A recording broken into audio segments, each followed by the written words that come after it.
அடுத்து இப்போ மெயினாக எல்லாருமே கண் திருஷ்டி பற்றி பேசிகிட்டு இருக்காங்க.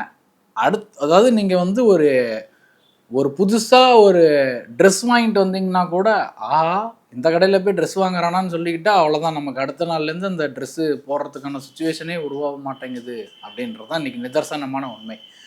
சரி சார், நாங்கள் வாரம் திருஷ்டி சுற்றி போட்டுக்கிட்டே இருக்கோம், இருந்தாலும் கூடுதலாக எங்களுக்கு திருஷ்டி இருக்குது, இது நீங்கிறதுக்கு ஒரு எளிமையான பரிகாரம் சொல்லுங்கன்னா, ஒரு முழு தேங்காய் வாங்கிக்கோங்க. முழு தேங்காய், அந்த அருணாக்கடிக்கு நம்ம கட்டக்கூடிய கயிறு இருக்குல்ல, அதில் வந்து பிளாக் கலர் வாங்கிக்கோங்க. இந்த பிளாக் கலர் கயிறும் அந்த தேங்காவை வந்து கட்டி உங்கள் நிலவாசலுக்கு மேலே கண்மலர்னு விற்பாங்க. இந்த அம்மன் கோயிலெலாம் போனோம்னா கண்மலர் விற்பாங்க.